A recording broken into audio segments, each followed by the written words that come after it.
Você já se confundiu com essas duas preposições? Eu aposto que já, na verdade assim, quem nunca, né? Então vamos lá, porque nessa aula eu vou te explicar quais são as principais diferenças entre elas e vou te mostrar também quando e como usá-las. Vamos nessa!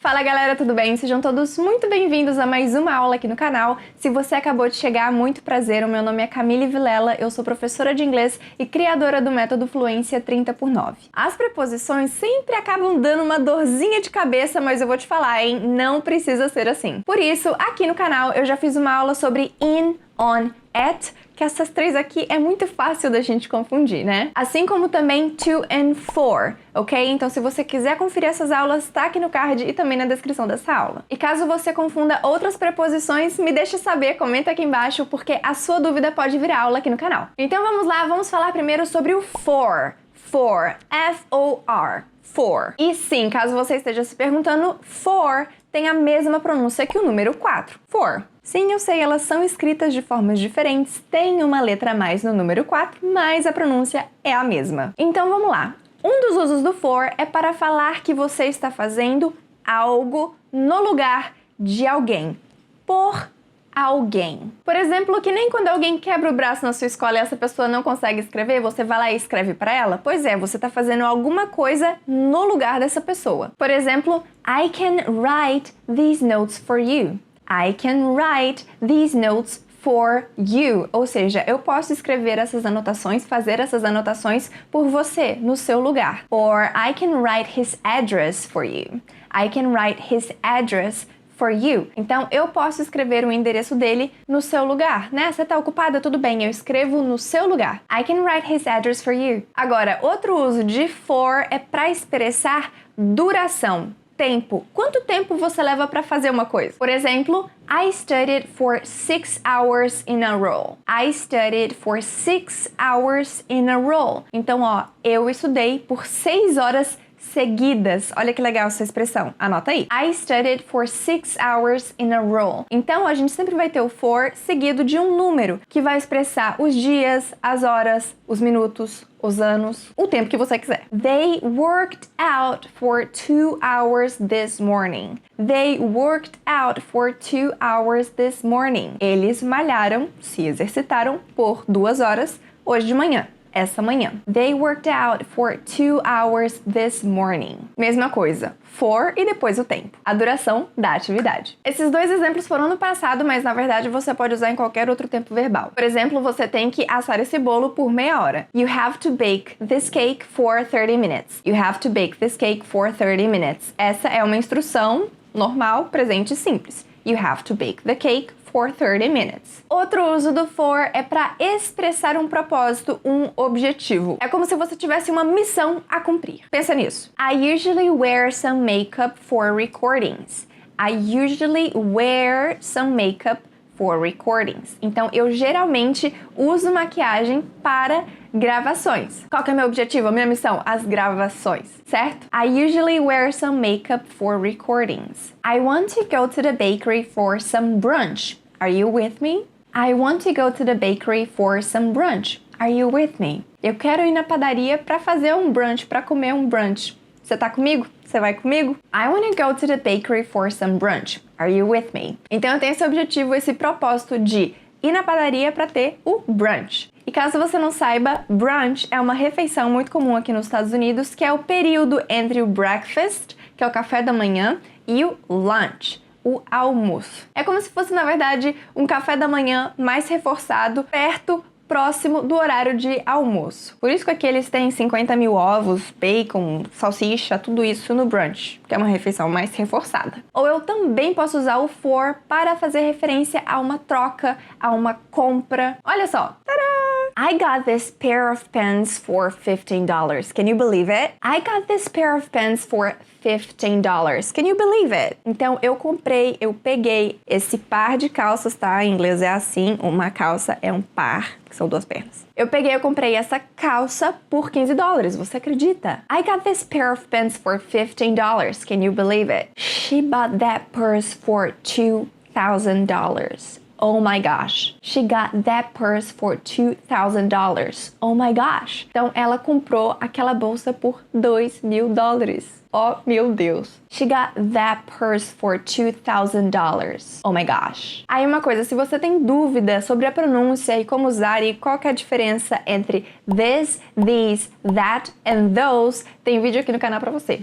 Aqui no card e na descrição. E tem uma expressão muito comum que a gente fala thanks for, né? Or thank you for. E geralmente, quando a gente tem essa estrutura, ao agradecer uma pessoa, a gente tem que usar a ação na sequência com ing. Então, obrigada por me ajudar. Thank you for helping me. Or thanks for helping me. E isso sempre acontece quando a gente tem uma ação, um verbo, depois de uma preposição, a não ser pelo to, que aí é outro caso. Mas caso você queira conhecer mais sobre as palavras com ing, lembrando que nem sempre são os verbos, tem aula pra vocês aqui no canal também. Eu sei que esse é um assunto que pega às vezes, mas vale a pena você dar uma conferida, porque você não vai ter mais dúvida depois que você assistir essa aula. Link na descrição. Thanks for watching this lesson. Thanks for watching this lesson. Então, obrigada por estar assistindo essa aula aqui. Thanks for watching this lesson. Agora, outro uso que a gente tem de for, que poucas pessoas falam por aí, é de because. Sim, for significa a mesma coisa que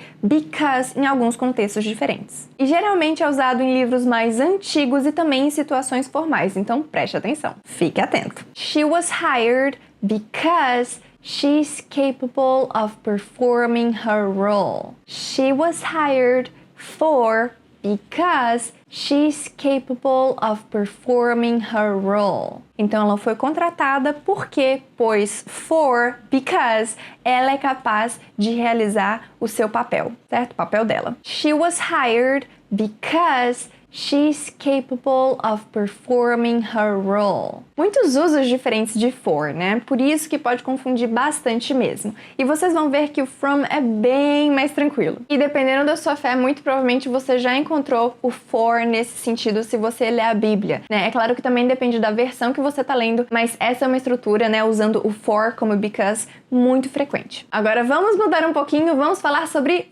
from. E gente, o from, assim como eu comentei, ele acaba sendo bem mais tranquilo de entender do que o for. Porque assim, por mais que existem várias aplicações diferentes, elas têm, digamos assim, o mesmo conceito, a mesma raiz. O from, ele sempre vai falar de um ponto de partida, sendo ele físico, sendo ele o tempo, sendo ele uma pessoa ou um material. Olha só. O primeiro ponto é descrevendo um ponto físico de partida, um ponto de origem. Pode ser um local, um restaurante, uma cidade, um estado, um país. Se a pessoa tá saindo desse ponto, é disso que a gente tá falando. Por exemplo, where are you from? Where are you from? Uma das primeiras perguntas que a gente aprende, né, quando a gente começa a nossa caminhada no inglês. De onde você é? De onde você vem? Where are you from? Qual que é o seu país de origem? Ó, I am from Belo Horizonte, Brasil, ok? I'm from Belo Horizonte, Brasil. Então, muito provavelmente, se você quer falar de onde alguém partiu, de onde alguém é, você vai usar o from. From. E muito provavelmente você vai ter um lugar, uma cidade, o nome de um país logo depois. Outra forma de usar o from é falar o início de um horário, o início de um tempo. A gente não tá falando de duração, olha só, a gente tá falando do início. Lembra da raiz, que o from é do começo, do início, da origem. From. I work from 7 a.m. to 5 p.m. I work from 7 a.m. to 5 p.m. Então, olha que legal. From geralmente é usado com o to, ok? Das 7 horas da manhã até as 5 horas da tarde. Esse é um exemplo que a gente está falando sobre tempo, certo? Mas essa estrutura de from e to é sempre quando tem uma transformação, quando tem uma mudança, né? Você tá vendo que é um andamento. Começa de manhã, termina de tarde. Mas a gente pode falar que uma cor muda de azul para vermelho. From red to blue. Que o preço subiu de 10 para $15. From $10 to $15, que a temperatura subiu de 30 graus para 40 graus, que é o caso da Califórnia nessa semana. Tá queimando aqui, tá puxado. From 30 degrees to 40 degrees. Mas é claro que aqui eles não usam Celsius, eles usam Fahrenheit, porque eles são diferentões, né? Europa usa Celsius. América Latina usa Celsius. Estados Unidos que é o quê? Falar que usa Fahrenheit. Tudo bem?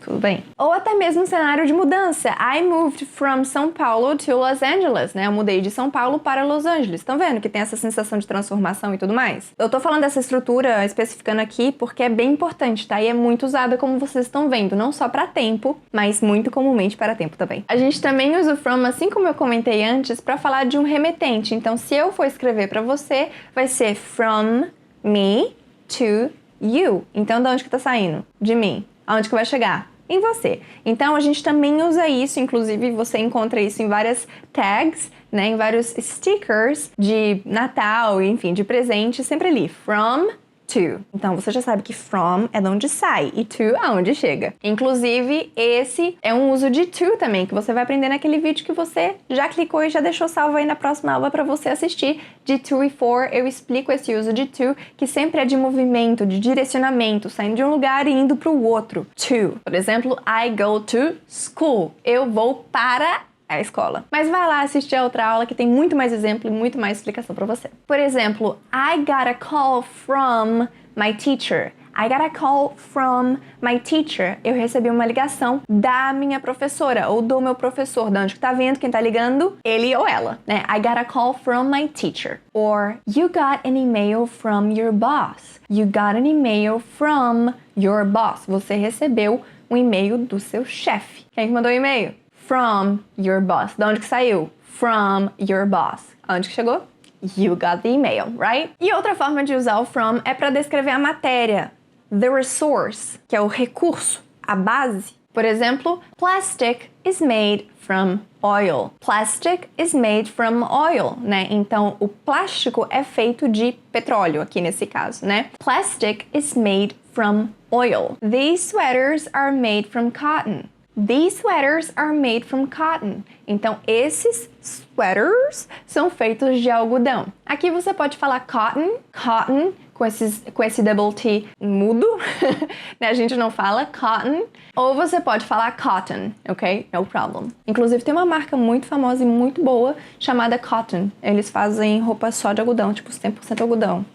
Hashtag não é publi. Maravilha, guys! Então agora eu gostaria de compartilhar com vocês algumas dicas. Se eu fosse você, eu assistiria esse vídeo de novo, repetindo todos os exemplos comigo. Faça isso em todos os vídeos aqui do canal, tá? Em todas as aulas, sempre repita comigo e, se possível, assista a aula mais de uma vez, porque isso é muito melhor para você memorizar. E não somente para você memorizar, mas para você escutar e repetir quanto mais você puder. E dessa forma você vai direcionando e aguçando a sua escuta para sentir a estrutura. Qual que é a melhor preposição? O que soa mais natural? O que soa melhor? Quanto mais você escutar, mais fácil você vai acostumar com as preposições. É claro que eu compartilho essas dicas aqui com vocês, não para vocês só assistirem essa aula e ponto final. Não, vai produzir em cima dessa aula aqui. Pega esses exemplos que eu dei e crie outros exemplos. É assim que você vai aprender a usar as preposições de verdade. Não é só assistindo a aula. Tem que pegar esses exemplos e criar frases com o mesmo propósito, com a mesma ideia. E outra coisa muito importante de se considerar quando a gente está falando de